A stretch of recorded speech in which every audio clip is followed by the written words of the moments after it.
नमस्कार, मी सचिन मोरे. आपण पाहताय जनादेश वृत्तवाहिनी. पाहूया आजच्या काही सविस्तर बातम्या. दिवा पाटील लोकनेते दिवा पाटील साहेबांचा लोकनेते दिवा पाटील साहेबांचा अमर रहे अमर रहे दिवा पाटील अमर रहे अमर रहे अमर रहे दिवा पाटील अमर रहे अमर रहे अमर रहे दिवा पाटील अमर रहे संघर्षाचे एकच नाव दिवा पाटील दिवा पाटील. लोकनेते स्वर्गीय दीपा पाटील यांच्या 10वा स्मृतिदिन सिडको आणि एमआयडीसी प्रकल्प शेतकरी कृती समिती नवी मुंबईच्या वतीनं नेरूळ येथील शिरवणे विद्यालय आणि ज्युनियर कॉलेजमध्ये साजरा करण्यात आला. समितीचे कार्याध्यक्ष डॉक्टर राजेश पाटील व अध्यक्ष मनोहर पाटील यांच्या वतीनं दीपांना एक वेगळी आदरांजली अर्पित करत त्यांच्या स्मृतिदिनी त्यांच्या जीवनचरित्रावर आधारित वक्तृत्व स्पर्धेचं आयोजन करण्यात आलं होतं, ज्यामध्ये 8वी ते 10वी मधील विविध राज्यातील प्रादेशिक भाषेतील तब्बल 100हून अधिक विद्यार्थ्यांनी आपला सहभाग नोंदवला. Who is this DP Patil for whom all these people have been protesting from the last 2 years? तर आम्हा अग्री कोळी भूमिपुत्रांच्या हक्कासाठी लढवय्ये म्हणजे Dinkar Balu Patil. DP Patil or Dinkar Balu Patil was born in a farmer's family of Zasai village of Uran Taluka in Raigad district. He was born on 13 January 1926. He had studied art and law, practicing the latter of 1951 to 1956 before being elected for the Maharashtra Legislative Assembly. By occupation, he was a lawyer and a social activist. भविष्यातल्या जगभरातील जोडल्या जाणाऱ्या एका विमानतळावर नवी मुंबईकर दीपा पाटलांचं नाव का मागताय? त्यांना इतकं महत्व का दिलं जातंय? त्यांचं या महाराष्ट्रात स्थान काय आहे? हे सर्व प्रश्न मुंबईकरांच्या मनामध्ये पडले होते. त्याचं उत्तर मात्र एकच, आमच्यासाठी इतकं त्यांनी केलेलं आहे, शेतकऱ्यांसाठी इतके झटले आणि म्हणून नवी मुंबईकर त्यांच्यासाठी मागणी करत होते. बाळासाहेब ठाकरे यांना सुद्धा नवी मुंबईकर विमानतळाला नाव देण्याची बरीच वर्षांची माणसांची मागणी होती. मात्र मान्य आहे, महाराष्ट्रात मराठी माणूस हा बाळासाहेब ठाकरेमुळे टिकला. मान्य आहे, महाराष्ट्रात मराठी माणूस बाळासाहेब ठाकरेमुळे टिकला आणि दीपा पाटलामुळे या महाराष्ट्रात भूमिपुत्र टिकला असं माझं म्हणणं आहे. In 1985, 5 farmers died in the agitation, but in the end, they succeeded and provided 12.50% of land to the farmers and workers. This brought the justice to the farmers and workers of Navi Mumbai. Dinkar Balu Patil was focused on adding the farmers in Uran Taluka, Raigad district, Maharashtra. He was sentenced to 1 year imprisonment in 1958 for participating in Satyagraha issue on disputes between the two states of Maharashtra and कष्टकरी आणि प्रकल्पग्रस्तांचे तारणहार अशी त्यांची ओळख होती. दीपा पाटील यांचे वडील बाळू गौरू पाटील व आईचे नाव मधुबाई बाळू पाटील असे होते. दीपा यांचे वडील शिक्षक होते. ते जासई व आजूबाजूच्या गावात शिक्षण प्रस्थापित करण्याचा त्यांचा मोठा वाटा होता. तरीही दीपांचे शिक्षण खूप बिकट परिस्थितीमध्ये झाले. पुढे दीपांनी पुण्याला जाऊन वकिलकीचे शिक्षण घेतले व दीपांचे बंधू आत्माराम बाळू पाटील यांचा दीपांच्या शिक्षणासाठी मोठा हातभार होता. समाजकाम करण्याची आवड असलेले दीपा लोकांसाठी लढता लढता हळूहळू राजकारणात सक्रिय झाले. Myself. My name is Nati Om Prakash Tiwari and from 9th standard. DB Patil means Dinkar Balu Patil. DB Patil was born on 13 January 1926 in Jasai village. Issues of border disputes between states of Maharashtra and Karnataka. He also took part in the formation of Samyukta Maharashtra Samiti. He became a member of the Central Secretariat of Peasants and Workers Party of India and was appointed its General Secretary in January 1983. Navi Mumbai was set up in Sidco's farmers' land. Sidco was given 2,000 per acre to the farmers, but Mr. Patil thought that it's not the fair price of their farms, and then he collected all farmers together and gave them 30,000 per acre and 12.5% of their land back. आज नवी मुंबई विभागातील विमानतळाला दीपा पाटलांचे नाव देण्यात येणार आहे. तर मूळ होते थोर पूर्वी ज्यांचे नाव आज विमानतळाला देण्यात येणार आहे. दीपा पाटलांच्या वडिलांनी जासी गाव व आजूबाजूच्या गावात शिक्षणाचे महत्त्व प्रस्थापित करण्यात मोठा हात दिला. असे असूनही दीपा पाटीलांचे शिक्षण अत्यंत कठोर परिस्थितीत झाले. पुण्यामध्ये त्यांनी वकिलीचे शिक्षण पूर्ण केले. हे जर होते दीपा पाटलांचे परिचय, तर आता आपण त्यांची खरी कामगिरी जाणून घेऊया. 1990 में इन्होंने महाराष्ट्र में शांति बनाए रखने में बहुत बड़ी महत्वपूर्ण भूमिका निभाई. यह अपने राजनीतिक जीवन में 5 बार विधायक, 1 बार एमएलए, 2 बार सांसद और 1 बार राज्य अध्यक्ष रहे हैं. नवी मुंबई में बनने जा रहे हैं अंतर्राष्ट्रीय हवाई अड्डा, इसे विश्व की सबसे बड़ी ग्रीनफील्ड हवाई अड्डों परियोजनाओं में से एक कहा जाता है. इसे पनवेल में बनाया जा रहा है. नवी मुंबई के अंतर्राष्ट्रीय हवाई अड्डे की भीड़ को कम करने के उद्देश्य से इस हवाई अड्डे का नाम डीबी पाटिल रखने का प्रस्ताव किया है. धन्यवाद. दिनकर बालू पाटिल जी के विचारधाराएं बताने जा रहा हूँ. तो दिनकर बालू पाटिल जी कौन थे जिनके नाम पर नवी मुंबई अंतर्राष्ट्रीय हवाई अड्डे का नाम रखा जा रहा है? कौन थे वो? तो नवी मुंबई क्षेत्र के किसानों, श्रमिकों और साथ ही साथ जमींदारों के बीच मौजूद एक मजबूत नेता जो उनका साथ देते थे, उनके हर मुश्किलों को हल करते थे, ऐसे नेता थे. यही बात को मैं कुछ चंद पंक्तियों में आपके सामने पेश करना चाहूँगा. मुस्कुराए हमेशा छुपाए है गम, मुस्कुराए हमेशा छुपाए है गम, ये तो तुम्हें वक्त ही बताएगा कि कौन है हम और हमारी कोशिशें. इसी चीज के साथ मैं आज आपको बताना चाहूँगा बड़े दुख के साथ कि जो ये दीपा पाटिल है यानी दिनकर बालू पाटिल जी, वो अब हमारे बीच उपस्थित नहीं है. क्योंकि आज ही के दिन यानी कि 24 जून 2013 10 वर्ष पूर्व उनकी मृत्यु हो गई थी. लेकिन फिर भी वो आज हमारे दिलों में जिंदा है. क्यों? उनके महान कार्यों की वजह से, उनके कर्मों की वजह से, उनके न्याय की वजह से. In 1990, he played a pivotal role in maintaining the peace in Maharashtra. He became 5 times MLA, 1 time MLC, 2 times MP and 1 time Kolkata local board member. He became 1 time president of the city in his whole entire political career. Mr. Patil fought for the villagers of the Uran Taluka when the land was acquired for the Jawaharlal Nehru Protest Trust, GNPT Road. We casually known it. He led to protest and even he was in the ambulance at the age of the 86 year. After this incident, 1 year later, D.B. Patil sir passed away on 24 June 2018 at the age of the 87 years. Now, the Navi Mumbai International Airport is one of the largest greenfield airport project in the world. It has been built in the Panvel. Navi Mumbai International Airport, the airport which is aimed to easing the congestion of the Mumbai Chhatrapati Shivaji Maharaj International Airport. This proposal has been accepted the name after the Shiv Sena's founder Balasaheb Thackeray, and this notice has been accepted now. The Navi Mumbai's International Airport is known to be at the Dinkar Balu Patil International Airport, Navi Mumbai.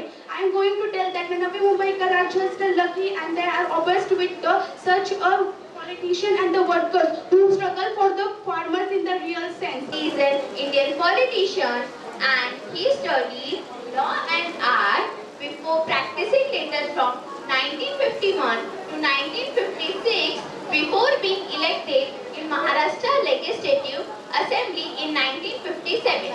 Mr. Patil brought all the farmers together in the field and gave them a fair rates of their farmlands. But sadly, 5 farmers died in this project in 1984. But in the end, they succeed this project and this project affected people and CITCO provided 12.50% land and allotted 40 square foot meter area for all the workers. 3 दिवस चाललेल्या या वक्तृत्व स्पर्धेच्या पार पडलेल्या पारितोषिक वितरण समारंभ प्रमुख मान्यवर म्हणून नवी मुंबई मनपाचे माजी महापौर जयवंत सुतार, विरोधी पक्षनेते दशरथ भगत, माजी नगरसेवक काशीनाथ पाटील, माधुरी सुतार, प्रभाकर ठाकूर, दीपक पाटील, प्रताप पाटील, शैलेश घाग, दीनानाथ पाटील, प्रदीप ठाकूर, दिगंबर पाटील, दीपेश पाटील, पंढरीनाथ पाटील, हौशीराम पाटील, साईनाथ पाटील, शाळेच्या मुख्याध्यापिका भाग्यश्री चौधरी आदी मान्यवर उपस्थित होते. या झालेल्या वक्तृत्व स्पर्धेत प्रथम क्रमांक सह्याद्री चाळके, द्वितीय क्रमांक अंशु वर्मा आणि तृतीय क्रमांक सिद्धी नागती या विद्यार्थ्यांनी पटकावलाय. त्याचबरोबर या वक्तृत्व स्पर्धेत सहभागी झालेल्या सर्व विद्यार्थ्यांनाही पारितोषिक देऊन गौरवण्यात आलंय.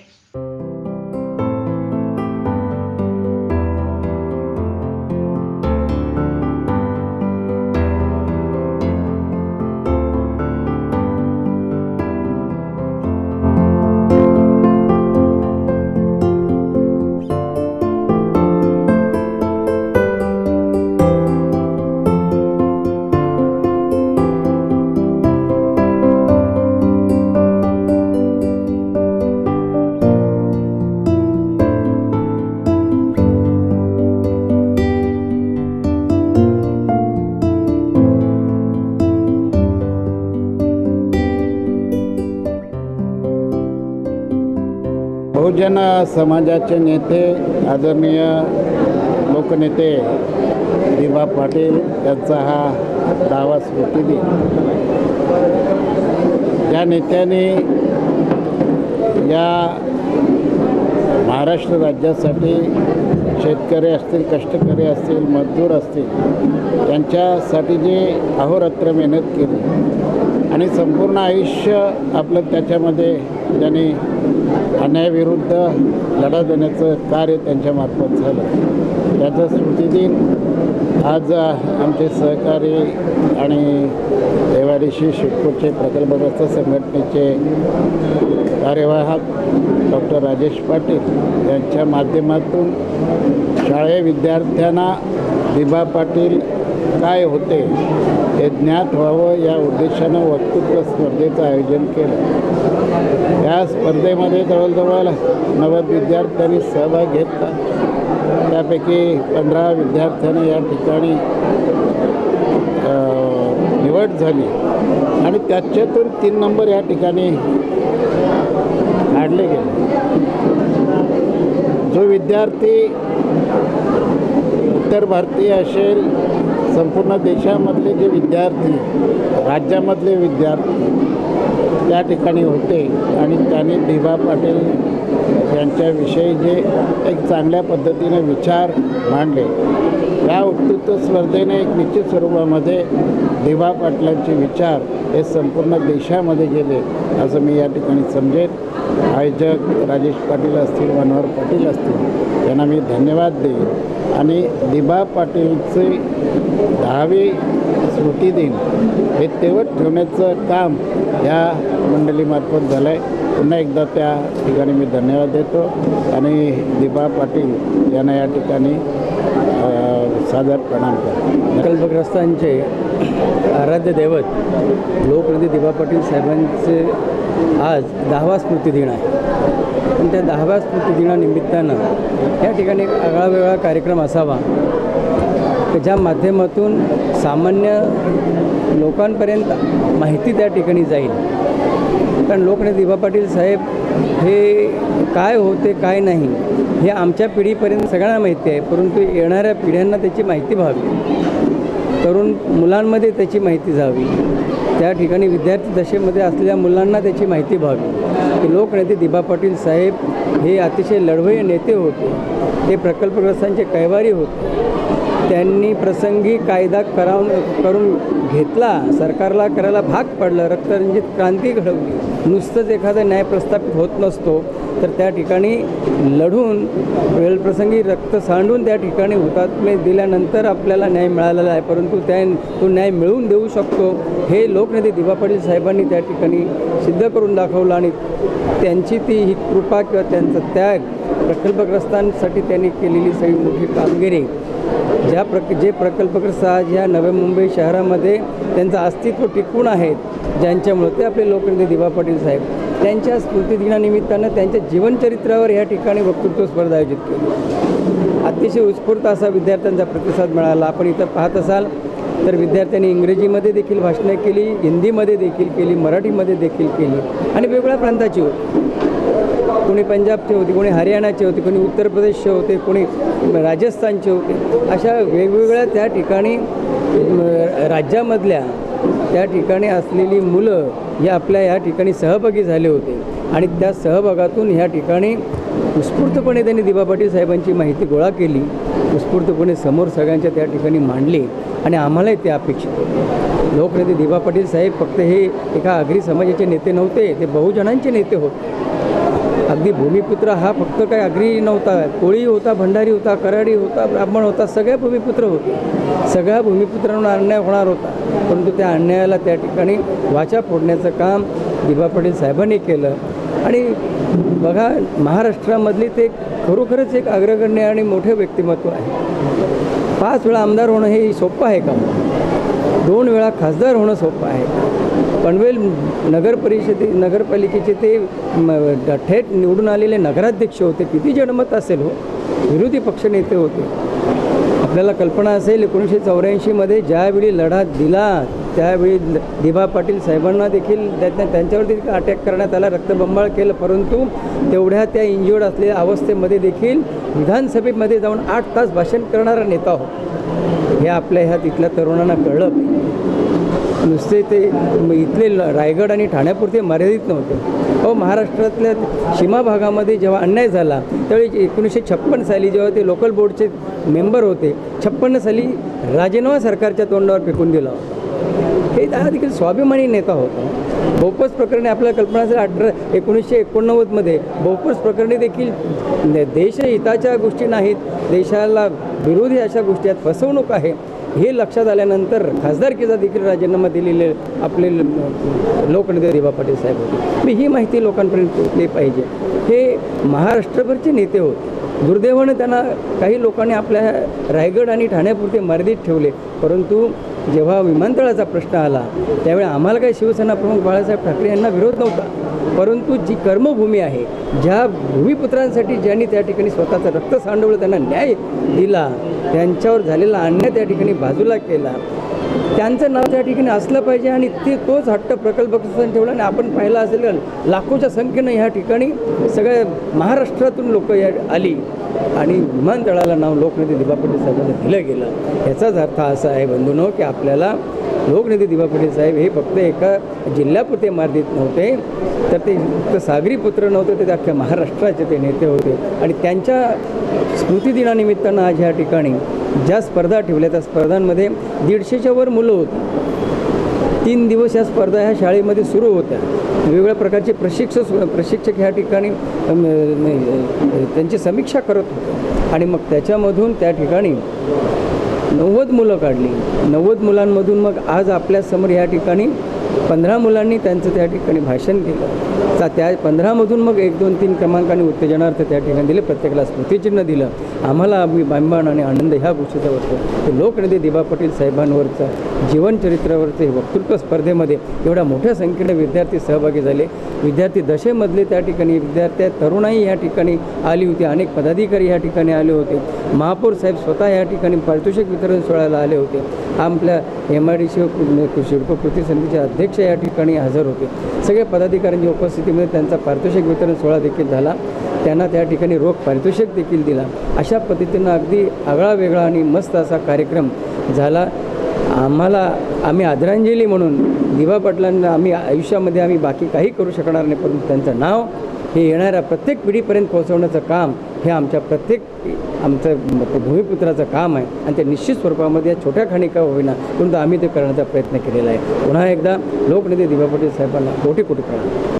कॅमेरामन इक्बाल शेखसह यश भोसले, जनादेश वृत्तवाहिनीकरिता.